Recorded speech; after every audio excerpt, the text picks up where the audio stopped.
जब से टीम को लेकर के लफड़ा हुआ है तब से पवन सिंह की तरफ से कोई जवाब नहीं आया है। वहीं जरीन के साथ एक प्यारा सा वीडियो है जिसमें देख सकते हैं दोनों के बीच में काफ़ी अच्छी जोड़ी दिखाई दे रही है, लोग काफ़ी पसंद कर रहे हैं। और पवन सिंह का एक अभी साइलेंट मुद्रा में फ़ोटो वायरल हुआ है जिसमें पवन सिंह बहुत ही शांत तरीके से बैठे हुए हैं और किसी को जवाब देना नहीं चाहते। बाकी ऋतिक सिंह जो उनके छोटे भाई हैं, वही आजकल उनकी टीम में ज़्यादा दिखाई दे रही हैं, उनके कामों को मैनेज करने में दिखाई दे रहे हैं। क्योंकि जो टीम इनके साथ थी, जिसका इन्होंने इतना साथ दिया था, उन्होंने तो इनको धोखा देने के अलावा और कुछ नहीं किया।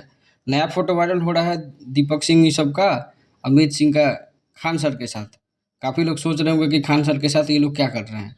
तो खान सर के साथ ही ये लोग पहुँचे हुए थे। आरिफ मोहम्मद खान जो बिहार के राज्यपाल हैं, उनके पोते-पोतियों के जन्मदिन में ये लोग को भी बुलाया गया था, सोचो आप। बाकी पवन सिंह ने अभी जवाब नहीं दिया है, लेकिन ऐसा नहीं है जवाब नहीं देंगे। हाल-फिलहाल में उनका एक गाना आज 1 घंटा पहले रिलीज़ हुआ है, देवघर के राजा, लेकिन व्यूज़ बहुत कम 5,000 दिखाई दे रहा है 1 घंटा में।